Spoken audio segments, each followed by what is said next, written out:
Hello guys. तो एक चीज़ बताना चाहूँगा आपको कि जो लोग भी एग्ज़ाम की तैयारी कर रहे हैं तो उनको इस चीज़ का ध्यान रखना है कि हमें सिर्फ उतना पढ़ना है जितने में हम सिलेक्शन ले पाएँ। हमें पीएचडी नहीं करनी है भाई। पीएचडी करोगे तो बहुत टाइम लग जाएगा।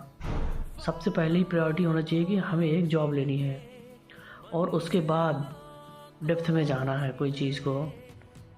सबसे पहले तो अपना सिलेबस कवर करो और जब भी पेपर देने जाते हो तो पेपर को 2 या 3 बार में अटेम्प्ट करो। पहले उन क्वेश्चंस को करो जो तुमसे बनते हैं और फिर उसके बाद जिस क्वेश्चन में फंस रहे हो उसको छोड़ दो और सेकंड या थर्ड राउंड में अटेम्प्ट करो। इसके अलावा एक चीज़ और ध्यान रखना पड़ेगा आप लोगों को कि पेपर कोई भी हो 3 से 4 लेवल रहते हैं। इजी कुछ क्वेश्चन रहते हैं 20 से 25% लगभग।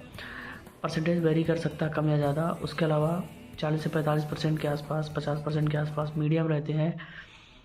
15 से 20% टफ रहते हैं और 5 से 10% बहुत ही टफ रहते हैं। हो सकता है जो टीचर से भी अटेम्प्ट ना हो पाए। कई सारे एग्जाम में ऐसे क्वेश्चंस भी आते हैं, इसलिए ऐसे क्वेश्चन में नहीं फंसना है।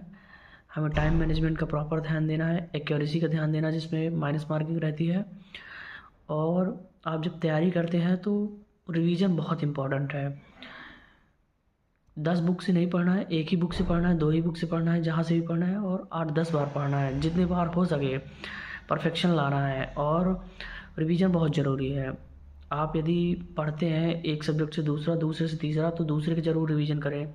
फिर चौथे पाँचवें जाते हैं तो फिर शुरू के 2-3 सब्जेक्ट जो हो जाते हैं उनका रिवीजन करें। टाइम घटाते जाना है रिवीजन का, लेकिन रिवीजन ज़रूर करना है। इसके अलावा एक चीज़ का और ध्यान देना है आप लोगों को, जब भी आप टेस्ट सीरीज़ देते हैं तो टेस्ट में ये क्वेश्चन तो देखना है कौन सा गलत हुआ, कौन सा सही हुआ, किस में कितना टाइम लगा। इसके अलावा एक चीज़ और भी ध्यान देना है, उसके जो ऑप्शंस रहते हैं सारे ऑप्शंस का एनालिसिस करना है।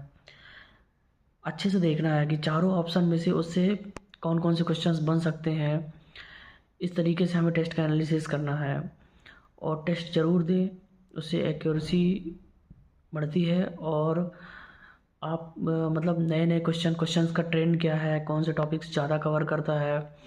और इसके अलावा एक चीज़ का और ध्यान रखना है कि जिस टॉपिक से कम मार्क्स के आते हैं उनको प्रायोरिटी कम दें, जहाँ से ज़्यादा क्वेश्चन आते हैं।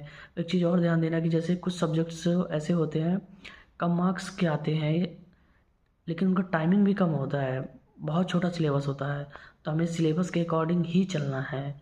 इस चीज़ का ज़रूर ध्यान रखें और उस हिसाब से अटेम्प्ट करें क्वेश्चंस को। और कोई भी जानकारी और भी चाहिए हो तो कमेंट सेक्शन में बताएं, इसके बारे में मैं डिटेल में वीडियो बनाऊंगा। Thank you so much.